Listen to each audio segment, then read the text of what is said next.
Las Vegas, Nevada, Sin City, is a long way from Atlanta. 1,745 miles, to be exact. A perfect day for someone, maybe, but not for me. This was going to be the longest weekend of my life. I pulled my suitcase off the baggage carousel and followed my best friend, Dennis O'Rourke, into the afternoon heat. Vegas didn't have Atlanta's humidity, but it made up for it with temperature. Even in April, the city threatened to bake you alive. Harry Reid International Airport stretched on forever, but Ubers still managed to snake their way to the curb. Dennis had arranged 2 large SUVs to carry him, me, I'm Chase Bennett and also the best man, 3 of the 4 groomsmen, and his parents. 2 white SUVs idled at the curb. We loaded suitcases, garment bags holding the custom Italian tuxes, and a few wedding gifts. As we climbed in, Kyle, one of the groomsmen, groaned happily, "I can't wait to dive into my Tommy Bahamas." "When will you have time?" I asked as the strip came into view and Mandalay Bay rose ahead of us.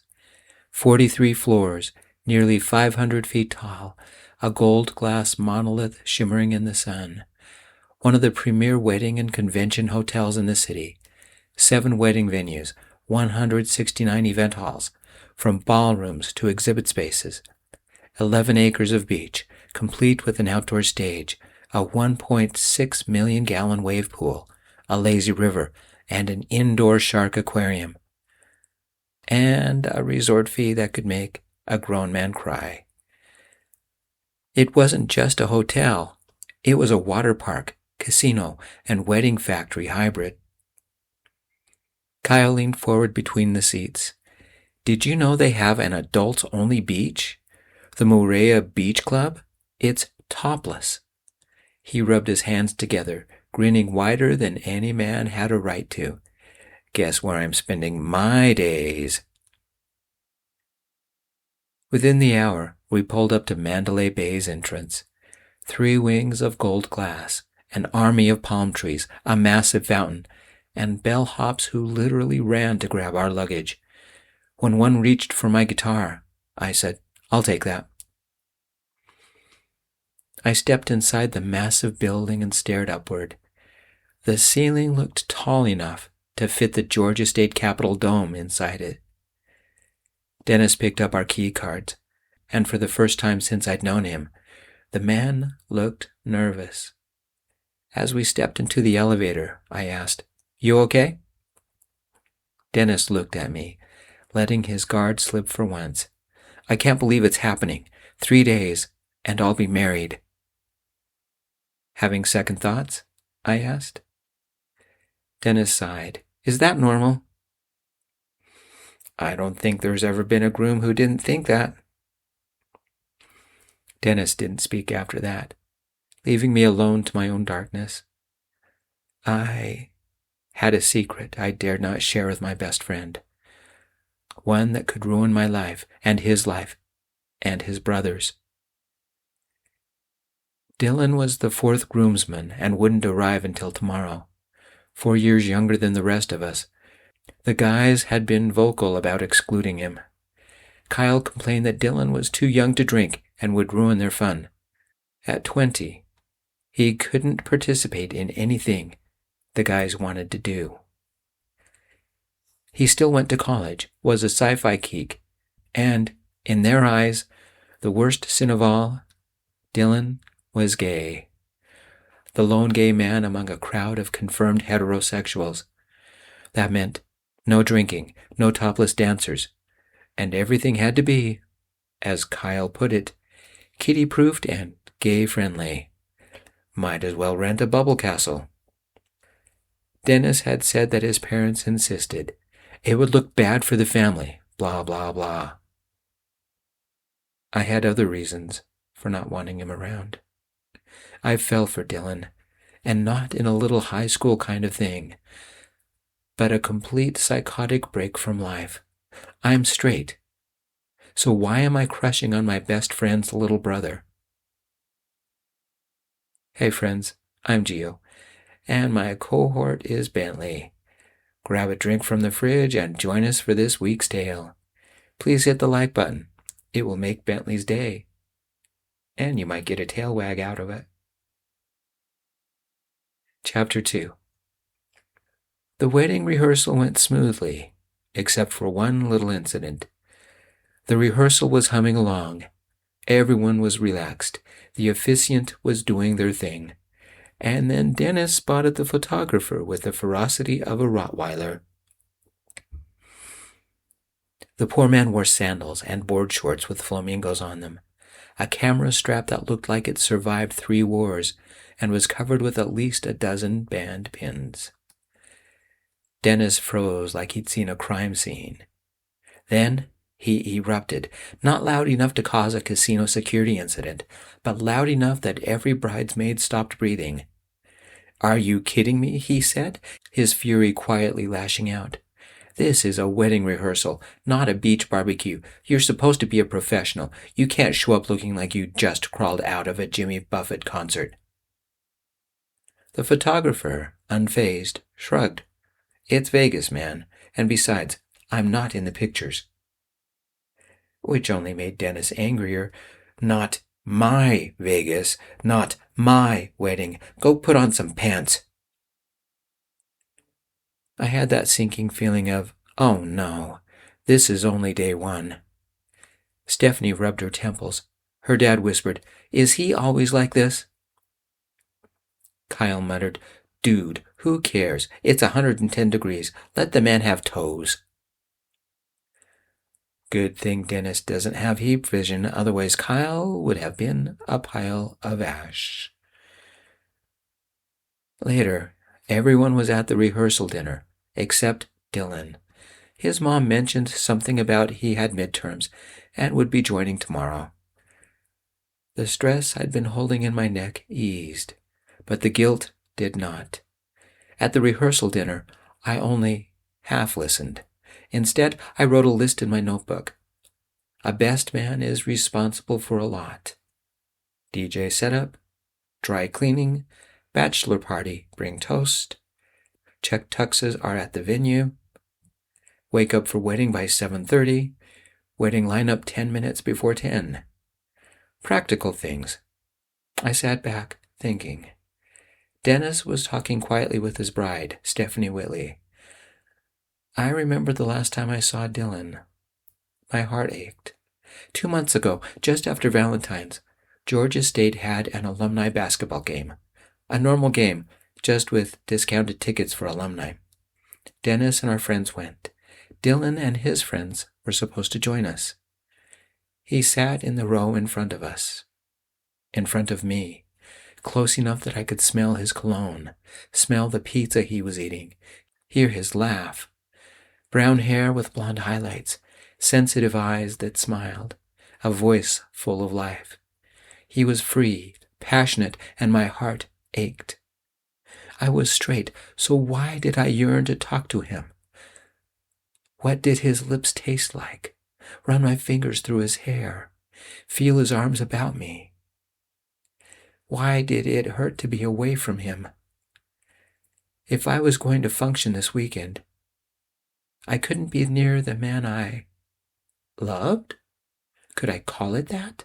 I couldn't tell anyone, especially Dylan. The shame pinged again. With a hand steadier than I felt, I added one more line to the checklist. Keep clear of Dylan. Chapter 3. After dinner, the bride's party and the groom's party both traveled through the casino, down one of the indoor tunnels, and to the Delaney Tower, though it was in the process of rebranding itself as West Las Vegas.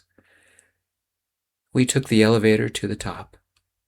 Floor 64, the Skyfall Lounge, a rooftop bar with an indoor lounge and an open-air terrace. I took my drink and drifted away from the chaos of the impromptu party and leaned on the northern edge, staring at the incredible view of the Strip. Lights glowing like living stars, cars and Ubers honking, even music echoing from the nearby beach stadium. The Luxor Hotel, the Excalibur, the MGM Grand stretched out before me, and even the giant Ferris wheel, the high roller, lit up in the distance. Kyle leaned on the railing next to me. Atlanta is nothing like this. It has more trees, I replied, sipping my whiskey. He swirled his drink, deliberately not looking at me. I know something bothers you. Something about the wedding? Or Dennis? Yeah, I admitted. He's become a real groomzilla, Kyle said. I heard him complaining to his folks about Dylan not being here, and he shouldn't even have been invited, or something weird. I didn't understand. Dennis is under a lot of pressure, I said. If you say so, Kyle said, looking into the crowd. I just found my entertainment for tonight. Later, dude. I saluted him with my drink as he walked off. When I closed my eyes, I saw Dylan's face, heard his voice, endured the ache in my chest. He'd be here tomorrow night. That excited me. That terrified me. I know I should tell him how I feel. But how? If Kyle or Dennis knew, they'd torment me for the rest of my life. Here I am, hiding how I feel because I'm afraid of what my friends will think. Does that mean I don't trust them? Maybe. Then why are they my friends? What if it isn't about them at all? What if I'm afraid of trusting myself, of discovering I'm not the guy I always assumed I was? No, I don't trust myself, and I don't trust anyone else either. That night, while Dennis kept partying with his fiancée at the rooftop bar, I slipped back to the room we shared. I propped my guitar on my knee and let my fingers find a quiet rhythm. I think best when I'm holding the guitar. Like the thoughts come cleaner, truer. What am I going to do? I opened my notebook to a clean page and began writing. Bad boys wish they went to heaven. Good boys want to go to hell. Saints get lost in their own virtue. Sinners know themselves too well. I strummed a soft C major, let the words settle in the air, and sat with them. How did I see myself? A saint? A sinner? Better question. How did Dylan see me? Chapter 4. We'd rented a small suite for the bachelor party. Main room, separate bedroom, kitchenette. But while we were decorating, all I could think about was that Dylan would arrive today, that his room was only 2 away from mine, that we would be at the same party. It wasn't a gay-friendly kind of party. I'd hired a couple of female belly dancers for later, plus a large cake. Not the cliché cardboard kind, but something we could eat. Except I couldn't eat. Too nervous, I poured a glass of wine to settle my nerves. What time does Dylan's flight land? I asked, trying to make it sound innocent and not keeping a desperate secret locked inside. I can't believe you made him a groomsman, Kyle said, his tone bordering on snarky. He can't drink and he's gay. Complete buzzkill. I looked it up. Did you know Vegas has some of the strictest underage drinking laws in the nation? What kind of trouble we could get in if he drinks at the bachelor party? You shouldn't have let him come. Didn't have a choice, Dennis muttered, but didn't explain. Let's pray his flight is delayed. By at least 6 hours, Kyle said. Nobody answered my question. A bellhop knocked on the door, towing a cart behind him. Several large boxes and speakers balanced on it. DJ is in the house, a man said, all swagger and gold shirt and sparkling sunglasses. Guys, give me a hand. He gestured to the cart. Still holding my wine, I walked over to help. The speakers didn't look too heavy. I tried to lift one with a single hand. It slipped, the wine sloshed, the glass fell. On me. A stain appeared on my pale yellow shirt, the one I bought special for the groomsman uniform, an Hermès import, direct from France. It cost as much as my monthly rent payment. This weekend was the first time I'd ever worn it, and I needed it for tomorrow to match the other groomsmen. I was hoping I could impress Dylan with it, but now this weekend can't get any worse. I looked at the stain in shock. Kyle looked at the stain in shock. Dennis looked at me and yelled, "You stupid, clumsy idiot! You've ruined my wedding!" The DJ inhaled the quiet breath before the hurricane. "Chill out, dude," Kyle said. "Chase only has to wear a different shirt." "He won't match the color scheme." "So what?" Kyle replied, rolling his eyes. "Nobody will be looking at us." Dennis began turning red, and it wasn't from blushing. Kyle turned away, and I heard a whispered, "Groomzilla strikes again." "I'll see if I can get the stain out," I mumbled, setting the wine glass down and heading to my room. Chapter 5. I rode the elevator down to my room, ignoring the stares of everyone passing by. Some wore odd costumes. I recognized Superman and Wonder Woman. But the muscle-bound guy wearing a pyramid on his head and carrying a gigantic sword? Or some guy named Cloud in exotic armor who also carried a huge sword? What's the thing with swords? Better question, how do you get wine out of a shirt? Was it ruined? I unlocked my door and took the shirt off and left it next to the sink. I wiped the odd wine stain off my belly and examined my slacks. No wine stains, thank God. Maybe I could rinse the wine out. Google would help. Except I'd left my phone upstairs. My other shirts? T-shirts, nothing formal. I took a second look at my ruined shirt. Maybe the hotel could dry clean it? Only problem was that I wanted to look good for Dylan.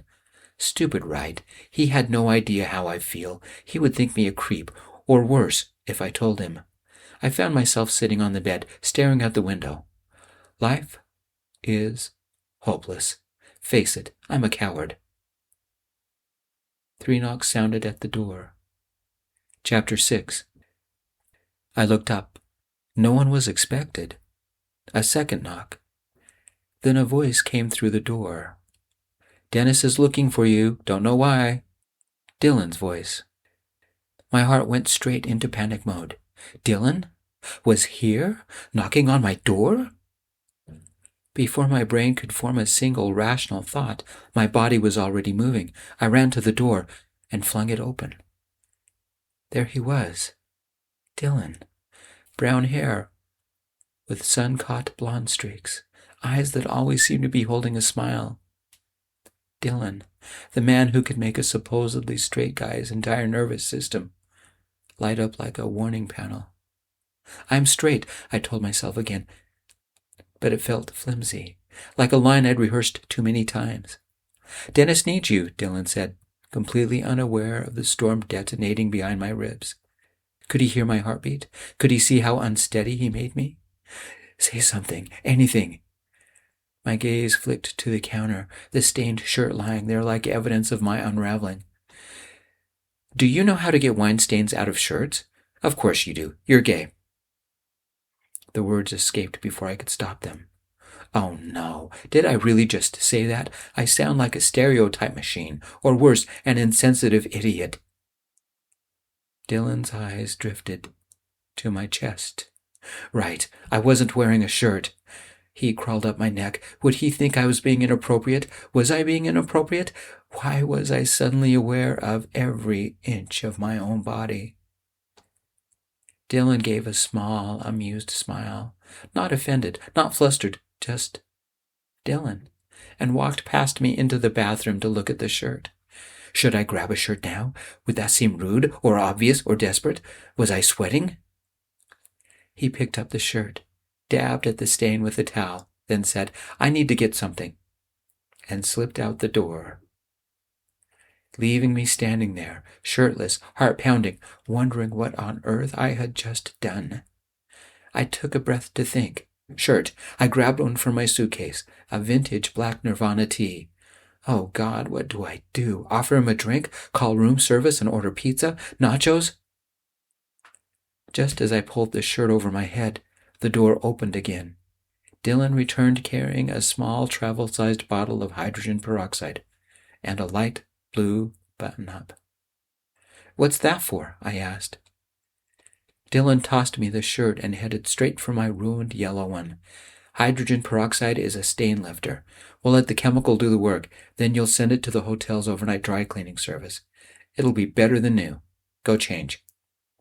"Yes, sir," I said, relaxing into a smile. Dylan smiled back, something small and cute that melted my heart. I almost confessed everything right then, but the coward in me won. I changed quickly, wondering again how Dylan saw me, and when I'd ever find the perfect moment to talk to him. When I stepped out, Dylan took one look and bit his lip to hide a smile, a slight nod, and I could read the thought across his forehead. Somebody cleaned up nice. Maybe that would make it easier to tell him how I felt. Dylan finished applying the hydrogen peroxide and began cleaning up. "Give me a minute," I said, heading to the bathroom. I stared at myself in the mirror, psyching myself up. Now was the time. I couldn't keep living in fear. Maybe he'd understand. Maybe we could grab a burger, or at least talk. Now was definitely the time. I stepped out of the bathroom. But the atmosphere had changed. Not fun like before. Darker, stiff with tension. My hand curled into a fist before I forced it to relax. Dylan stood near my guitar, looking down at my notebook on the desk. His face was grim and pale, lips tight, eyes trembling. Something had happened. "Ready?" I asked, trying to sound casual. He turned slowly, his eyes locking onto mine. There was hurt there, hurt that hadn't been there minutes ago. "Go on ahead," he said, voice low and cold. "I'll run the hydrogen peroxide back to my room and follow." I nodded, understanding yet not understanding. Then he added, "Besides, the party's not gay-friendly, so it's okay if I'm late. But you're the best man. Get your butt in the elevator." The bitterness in his voice matched the terror rising in my chest. Gay-friendly. He must have overheard us planning the party. Kyle had used the term, and the rest of us adopted it. In my desperation to fit in, even I had used it. My throat went dry, breathing got harder, something heavy settled in my stomach. Suddenly, the bachelor party felt like a joke. My own words had become a whip, lashing back at me. Karma. A realization hit me like a gut punch. Dylan, the man I secretly loved, must hate me now, must hate all of us. "I can explain," I said. He huffed, a sound full of emotion. Disgust, sadness, resignation? Like he half expected this? His eyes never left mine. "Just get in the elevator before Dennis gets furious." He wasn't wrong. Dennis had been unstable all weekend. Several friends had almost left. And the wedding was tomorrow. "We need to talk," I pleaded. He broke my gaze and headed for the door, bottle of hydrogen peroxide in hand. "No, we don't. After tomorrow, you never have to see me again." He stepped into the hall. He went one way. I went the other. And the pain in my chest hurt worse than the day I didn't make the baseball team. Chapter 7. It was about 30 minutes into the bachelor party when Dennis received a phone call. I didn't mean to overhear, but, in my defense, he wasn't quiet. "No, Mom, I haven't seen Dylan," he said, his voice edged with annoyance. A moment later, he yelled at us, "Anybody seen my brother?"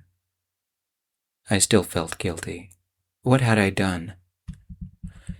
"Saw him at our rooms. He said he wasn't coming," I said, hoping the shame in my voice wasn't audible. Dennis turned back to his phone. "See, Mom, problem solved. He didn't want to come. Anything else? I have a party to get back to." I couldn't hear what his mom said, but Dennis pursed his lips and his brows lowered. "No, I'm not looking for him." Dennis' jaw set, and he said an angry, "Fine." He closed the call and glared at me. I'm going to look for Dylan. You saw him by your room, right? Something dark sunk in my soul. I need to see Dylan again. Tell him how I feel. Would he even listen? He hates me, and I can't blame him. Before I could stop myself, I found myself saying, I'll come with you. I need to check something back in the room anyway. We stopped by our room first. Something about what Dylan had said reminded me of the notebook. The notebook was open to the song I was working on. But when I turned back to the checklist, my heart broke. Next to the last line, the line that read, keep away from Dylan. Dylan had written, done. Oh my God. The man I love had seen it. There was no chance now. I followed Dennis to Dylan's room. He wasn't there, but his roommate, Stephanie's father, said he didn't know where Dylan was. Breathing heavy and scowling, Dennis sent his brother a text. Where are you? Sipping a drink with a Jedi, Dylan sent back. You're supposed to be here. I didn't see if there was a response, because Dennis shoved his phone into his pocket and speed-walked to the elevator. We were on ground floor in a minute. There was a convention here, Las Vegas ComCom, dance night evidently. It looked like fun, except Dennis was getting angrier with each step we took. His shoulders were bunched up, and he mumbled something about more trouble than he's worth. We found Dylan near the makeshift bar talking to some guy with pointy ears and a crew cut. My heart began to bleed. Dylan looked so good, so casual, so innocent. I wanted to protect him from his brother's rage. I needed to tell him how I felt. Yet the lump in my throat and the heat behind my eyes somehow blocked my voice. What right did I have to love a man, especially this man? Men like me weren't supposed to feel this way. My words, my notebook, made me sound like a jerk. Maybe I am, a coward who spent years pretending he doesn't feel what he feels. Chapter 8. To keep this from becoming a disaster, I had to tell Dylan how I felt about him. This might be my last chance. I glanced about the banquet hall, now decorated like a cheap disco with weird props, a cardboard cutout of the T-1000, a life-size replica of the xenomorph standing next to a mock-up of a Yautja with combat blades. A female face mask sat in a display case, the plaque claiming it was the original prop from Total Recall. Dennis barely controlled his temper, but the beads of sweat on his forehead, the way he clenched and unclenched his right fist, and the thud of his footsteps told me it wasn't for long. I placed a hand on his shoulder. He flinched. Go back to the party. I'll handle this, I said, raising my voice to be heard above the music. Dennis didn't argue, but gave Dylan one last glare before he thundered off. The nerves spiked up to maximum as I watched his angry form disappear into the crowds, leaving me alone. Dylan's glare was the same, and it scared me. I had lost the man I loved before I even had a chance. I had best choose my words very carefully. Dance with me, please? That was the stupidest line I could ever use, but it had the effect I wanted. Not only did I not expect it, but neither did he. His eyebrows rose a fraction, and the grimness about his mouth softened.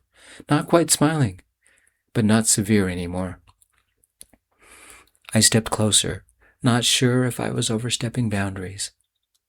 Dylan actually smirked. Hands on my waist, big boy. I'll loop mine around your neck. We sway, nothing dramatic. Nobody's listening, nobody cares. And if you're worried people will think we're weird, look around. We're not the only same-sex couple. Trekkies are pretty liberal. Let me explain, I whispered. No need, he said. You and your buddies have never been around gay people. We make you uncomfortable. You believe the stereotypes. To you, we're an abstract theory you've never had to confront. Now you're dancing with one. No, I replied, fighting the urge to run away. I want to tell you, but it's hard to say. To paraphrase Janeway, Dylan replied, actions first, words optional.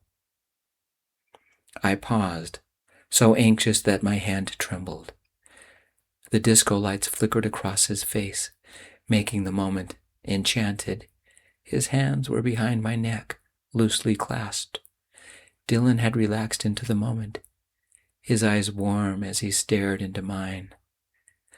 Not believing what I was about to do, I leaned in those last few inches, hesitated for a heartbeat, and kissed him. Chapter 9. For the last year, I don't know what happened, but it began at your brother's birthday party. I think I'm in love with you. It was out. The guilty confession I had told no one, and the first person I told was the man I loved. The truth about my feelings was naked and exposed, my whole life believing I was straight, yet here I was, in love with a man. My eyes teared, my lips curled inward, fighting the emotion. My legs started to shake, my breath became ragged. I wiped a traitorous eye with my thumb, praying I could keep the tears from leaking out. I can't explain why I feel this way. I've never felt... I halted mid-sentence and wiped my eyes again. I'm straight. I wrote that thing on my list because every time I see you, I hurt. His face softened, his mouth opening slightly. We stopped dancing. He placed a hand on my cheek and held it there, its warmth grounding me in this impossible moment. I know it's weird, and I don't expect you to understand. I don't even know why it was so important for me to tell you. Shut up, Dylan said, and his kiss healed the fractures in my soul. We danced, we talked, time blurred with whirling aliens and spinning lights and the heady smells of cheap pizza and cheaper beer. It was heaven in Vegas. We sipped Zima and leaned against Quark's cheaper bar, eating gach, gummy worms buried in chocolate cheesecake. Don't you need to go to the bachelor party? After all, you are the best man, emphasizing best as if he were flirting.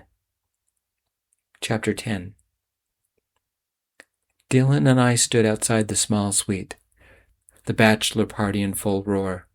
The bass was low, vibrating the decorative paintings on the wall. The air was heavy with wine and shrimp scampi. We had the party catered. Some men yodeled and cheered. I imagined the dancers were already inside. And I was bringing Dylan into this? I almost apologized, but felt an odd shame which I quickly hid. Dylan mistook my hesitation and said, I understand about coming out and secrecy. I'll stay in the background. He quickly withdrew his hand from mine. I missed it. I clicked the key card in the slot. The door opened, the hinges silent, freeing the chaos of overloud music and belly dancers. All eyes left the belly dancers and aimed at us. Kyle, the groomsmen, all our friends. The only thing that lived was the music. The only person who didn't look our way was Dennis, my best friend. He was on the phone. It's my wedding, Dennis shouted. I didn't want Dylan in the party, but no, you and Mom insisted, made it a condition before you'd even fund anything. Dylan went stone cold still. The ease we'd had when we'd been dancing vanished. He didn't blink, didn't say anything, stood there like a raccoon staring at the man with a flashlight and a gun. Stephanie thinks so too. The metaphorical machine pistol rang out. If we didn't need the money, we'd have said no. It didn't matter what anyone else thought anymore. I grabbed Dylan's hand and wouldn't let go. It was cold, like the snow on top of a mountain kind of cold, which meant he needed this more than he would let on. I gripped his hand hard, his fingers slowly curled around mine. Kyle saw. His eyes widened. Dylan, I said, but he didn't respond. The man was in shock. I tried to break the spell, inject some humor, let Dennis know we were here. Found him, I yelled, though Dennis would already know that. He was at the sci-fi convention downstairs. With his lips pinched sour, Dennis put his phone in his pocket and faced his brother. "You heard?" It came out as more of a sneer than a question. Dennis turned around. I didn't like the venom that dripped from his voice. Dylan nodded. "I don't need you anymore," Dennis continued, taking a step forward. "Your services are no longer needed." "Are you saying you don't want Dylan as one of your groomsmen?" Kyle asked. "I don't even like him," Dennis replied, his voice calm but slurring. Something inside me froze. Dennis wasn't just a mean drunk. He was cruel. Dylan's hand slipped from mine, so silent I almost didn't feel it. "You're drunk, dude." Kyle walked over and took a breadstick from the catered table. "Dylan's your brother. Play nice." "The only reason," Kyle yelled, "he's a groomsman is for the money. Otherwise, I wouldn't have invited him to the wedding." "Because he's gay?" I asked. Dylan's smirk was the only answer I needed. I turned to Dylan, about to say, "Let's go." But I didn't even get the chance. Dylan was gone. "You see where Dylan went?" I asked. Kyle shook his head. "Dylan," I yelled, and left the party. He wasn't in the hall or near the elevators. I ran and hit the elevator call button. Kyle followed. So did several other guys. Dylan wasn't at his room. Dylan wasn't at the Con dance. He wasn't in the bar or the restaurant or anywhere. The automatic doors slid open, their quiet whoosh contrasting with the panic inside my chest. A bellhop walked a large white poodle outside. If Dylan wasn't in Mandalay Bay, that meant he had left. The man I loved could be anywhere, and I had no phone number, no address, no way to reach him. Nothing. Chapter 11. I touched base with Kyle the next morning. 2 of the 3 remaining groomsmen had backed out of the wedding. A bunch of guys had left the bachelor party and gone back to the Skyfall Lounge. The belly dancers demanded payment and threatened to sue, same with the caterer. When Stephanie, the bride, saw the video of Dennis's cruelty, she canceled the wedding, screaming that if Dennis treated family that way, she didn't want to be in his family.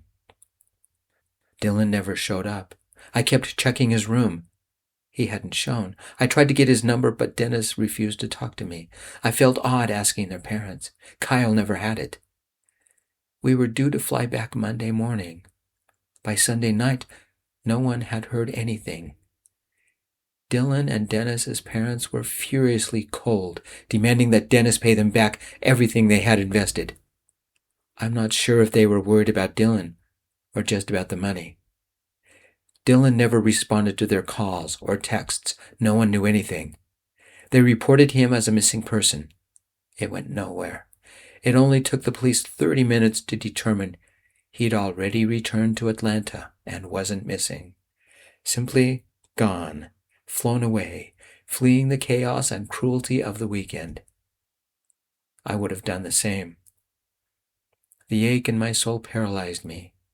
One dance, one night of fun, one night of allowing me to be me, and Dylan had changed my life. The night before we left Vegas, I helped Dennis pack Dylan's suitcase. A subtle melancholy washed over me. A large rainbow sticker and a Georgia State Pride sticker were pasted on the front. The little bottle of hydrogen peroxide made me smile and sad at the same time. His Star Trek communicator pin was in a special velvet case. And he had packed light. 3 shirts, the Italian suit, underwear, shoes, and toiletries. It took less than 30 minutes to organize his life in a suitcase. Touching his clothes, especially the communicator pin, made me think about the dance, about his smile, his easy acceptance of me. "What are you going to do with the suitcase?" I asked Dennis. He shrugged. "My folks think it will give me an excuse to apologize, except I didn't do anything wrong. I was drunk. Everyone says stuff they don't mean when they drink. I don't see what the big deal is." When I finally arrived in Atlanta, I made a plan. How do you track down a person in a city of 6.4 million people? Dennis barely talked to me. Nobody else had Dylan's number or address. I drove around the campus and the dorms looking for him, but didn't spot him. The man didn't want to be found, and as much as it hurt, I could do nothing about it. Chapter 12. My first week back home, when I wasn't working at Lo-Fi Tech, I tried to find a campus directory. Georgia State had one. It listed faculty, advisors, administrators. Everyone except the person I actually needed. Students had to opt in. Dylan hadn't. The second week, I searched social media. Facebook was first, even narrowing it down to Dylan O'Rourke in Georgia. I had more than 100 hits. Most were old men or people that didn't look like him. Instagram, even worse. Either he didn't have an account, or it wasn't under his name, or he was hidden among the crowd.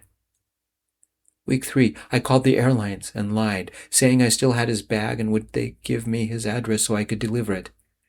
They politely refused, stating privacy issues. I tried calling his parents, again, and got nowhere. Week 4, I helped Dennis move out of the apartment he had shared with Stephanie. Their relationship was over. I helped him move his old couch, a chair, a table, and a bunch of boxes. That's when I saw it. The rainbow stickers. The banged-up sides. A light coat of dust as if it hadn't been touched for a month. My chest tightened. Dylan's suitcase. You never gave it to him? I asked. Don't want anything to do with him, Dennis said, standing next to me. Dylan is so selfish, won't contact us, won't apologize. He ruined my life. Stephanie left me because of him. Mom and Dad blame me, barely even talk to me. They're furious with me and tell me to fix it. But it wasn't my fault. I was drunk. People say stupid things when they're drunk. He should know that. Or maybe he doesn't. He's only 20. Dylan took everything wrong. He's so sensitive. Take responsibility, dude, Kyle said. Dennis needed his truck to move everything. That's because you were cruel, abominably cruel. Kyle has a point, I said. If nobody wants anything to do with you, maybe it's because you're the problem. You're all just idiots, Dennis muttered, and picked up one of the last boxes, leaving me to pick up the suitcase with the rainbow stickers. Luggage tags dangled from the handles. My heart skipped, not just one beat, but a whole symphony. Luggage tags had contact information in case the luggage was lost. I could have kicked myself. The answer had been in front of me the whole time. I finally had a way to reach him. I checked. Solid gold. Dylan's address gleamed with angelic light. Dylan, here I come. Chapter 13. I wore the Hermes shirt that Dylan had cleaned. Fresh from the dry cleaners, it looked crisp and freshly bought, even though it was a month old. Wearing it, I felt alive. I bought a bouquet of white roses to bolster my courage and used Google to find his place.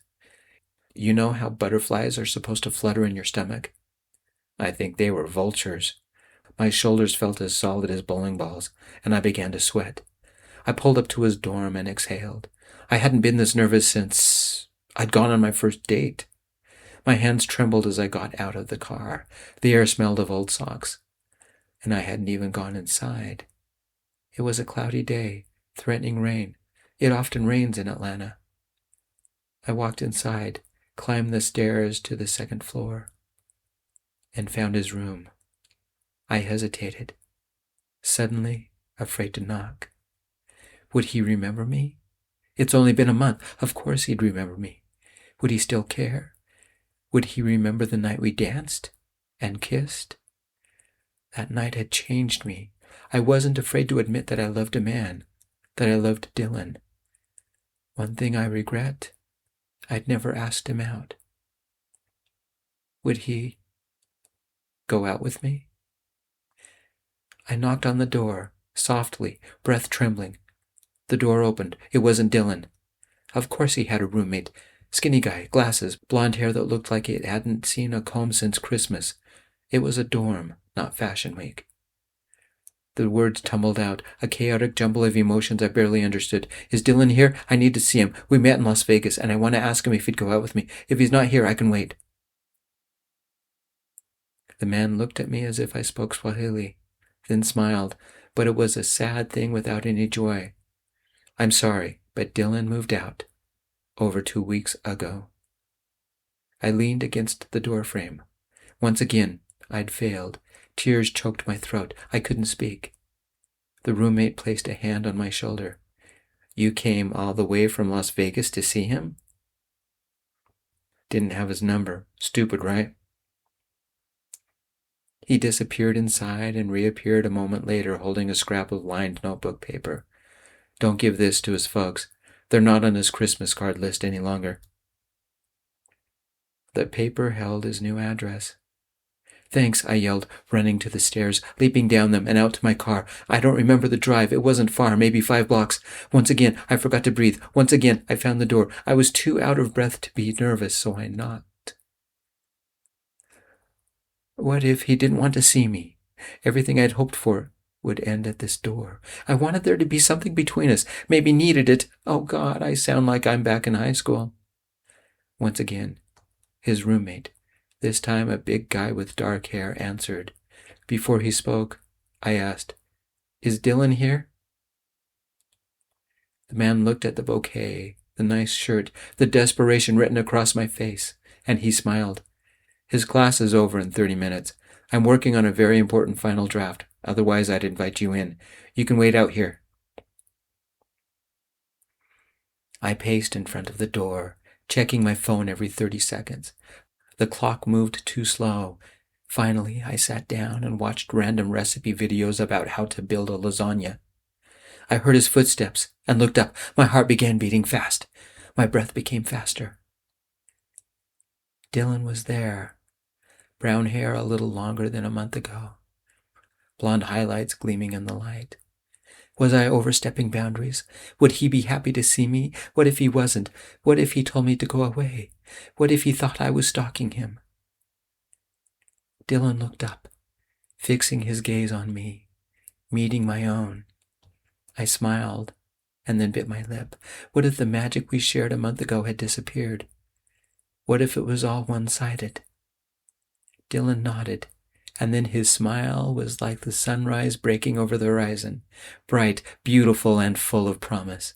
I stood up to hug him. I wasn't the only one who felt the magic. Chapter 14. Our wedding was 18 months later. Nothing fancy, not a destination event. Just my parents' backyard. Dad was a serious gardener, and when we asked, he spent 6 months turning it into an award-winning showcase. Yes, he won the blue ribbon for the Atlanta Garden Society for Best Yard. And yes, it's hung proudly in the living room. The magnolia trees were in full bloom as we walked down the aisle in paradise, surrounded by lilies and more flowers than any florist shop I'd ever seen. The food was a family affair.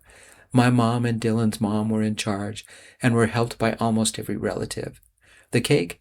Turns out Stephanie's mom worked at a bakery, and she made it herself.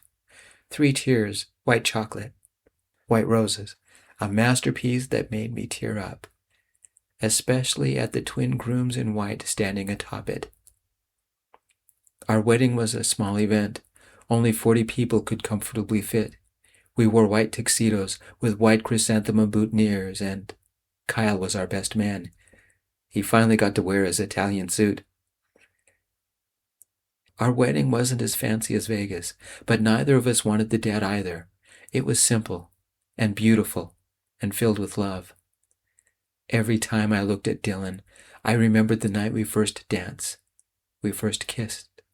I thought I was in love then, but it has grown since then, a steady, beautiful feeling that has eclipsed anything I'd ever felt. Dennis never apologized, so we didn't invite him. And yet, something strange happened.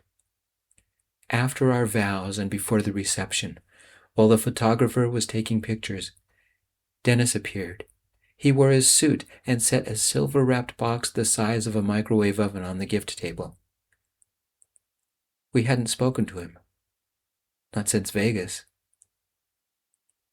I clasped Dylan's hand and simply said, "Dennis?" Dylan's mom saw her sons together, her mouth widening in horror. She hadn't known he was coming. That much was obvious. She said something to my mom, and they both rushed over. "What do you want?" Dylan asked, his normally warm voice now cold and harsh. I stepped in front of him, instinctively protecting the man I love. Dennis attempted to smile, then looked at the waiting cake, as if it would absolve him. The wind caressed the lilies, billowing their scent about us, and still Dennis didn't speak. When he did, it was in a voice thick with emotion. "I know I don't deserve to be here, but it's about time I apologized." The end. Thanks for dropping by and joining Bentley and me for this story. This is a companion story to Don't Make a Liar Out of Me, but told from Chase's perspective. I appreciate you all for listening. Until next time, stay warm, stay healthy, and remember, I love you all. Peace, my friends.